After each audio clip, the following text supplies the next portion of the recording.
I was 18 years old when I got married. I belonged to a very conservative family, a Baloch family, where good daughters never say no to their parents. My father wanted me to get married, and all I said was, if that makes you happy, I'll say yes.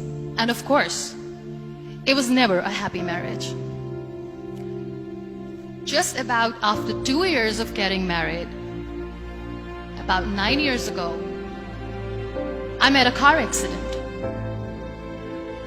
Somehow my husband fell asleep and the car fell in the ditch. He managed to jump out, saved himself. I'm happy for him. But I stayed inside the car and I sustained a lot of injuries. The list is a bit long. Don't get scared. I'm perfectly fine now. Radius ulna of my right arm were fractured. The wrist was fractured. Shoulder bone and collarbone were fractured. My whole rib cage got fractured. And because of the rib cage injury, lungs and liver were badly injured. I couldn't breathe. I lost urinary bowel control. That's why I have to wear the bag wherever I go. But that injury that changed me and my life completely as a person and my perception towards living my life was the spine injury. 3 vertebrae of my backbone were completely crushed and I got paralyzed for the rest of my life. So this accident took place in a far-flung area in the outskirts of a very small province, Balochistan, where there was no first aid, no hospital, no ambulance. I was in the middle of nowhere in that toppled car. Many people came to rescue. They gave me CPR. They dragged me out of the car. And while they were dragging me out, I got the complete transection of my spinal cord. I finally ended up in a hospital where I stayed for 2.5 months. I underwent multiple surgeries. Doctors have put a lot of titanium in my arm. There's a lot of titanium at my back to fix my back. That's why people in Pakistan call me the Iron Lady of Pakistan.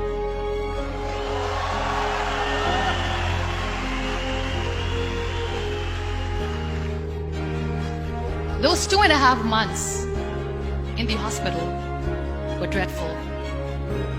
I will not make up stories just to inspire you. I was at the verge of despair. One day, doctor came to me and he said, well, I heard that you wanted to be an artist, but you ended up being a housewife. I have a bad news for you. You won't be able to paint again because your wrist and your arm are so deformed, you won't be able to hold a pen again. And I stayed quiet.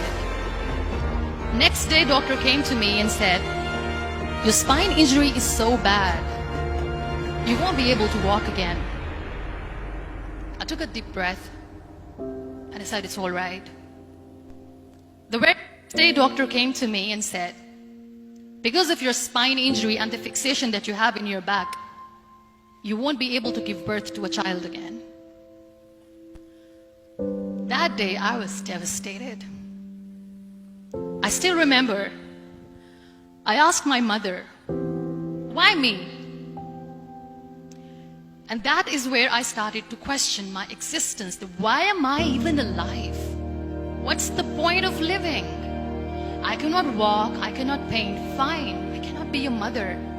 And we have this thing in our heads, being women, that we are incomplete without having children.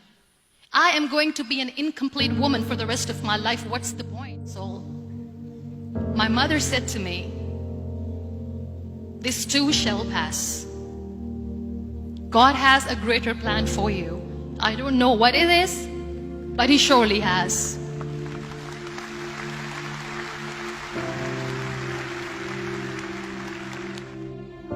So what kept me going was, one day I asked my brothers, I know I have a deformed hand, but I'm tired of looking at these white walls in the hospital and wearing these white scrubs.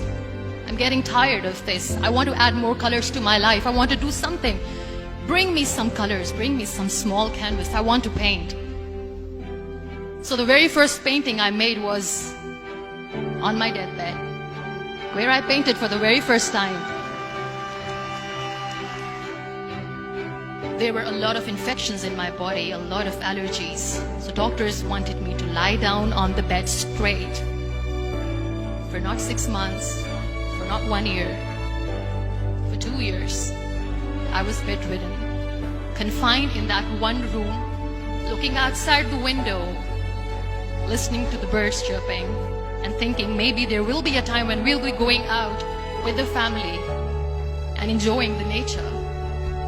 That was the time where I realized how lucky people are, but they don't realize.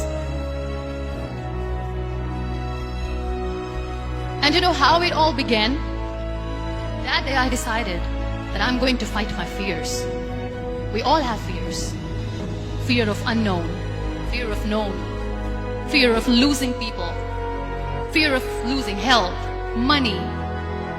We want to excel in career, we want to become famous, we want to get money. We are scared all the time. So I wrote down one by one all those fears. And I decided that I'm going to overcome these fears one at a time. Do you know what was my biggest fear? Divorce. It didn't work. But the day I decided that this is nothing but my fear, I liberated myself by setting him free. And I made myself emotionally so strong that the day I got the news that he's getting married, I sent him a text that I'm so happy for you and I wish you all the best. And he knows that I pray for him today.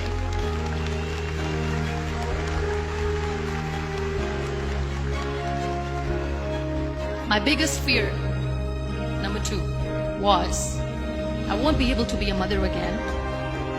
And that was quite devastating for me. But then I realized there are so many children in the world, all they want is acceptance. So there is no point of crying, just go and adopt one. And that's what I did.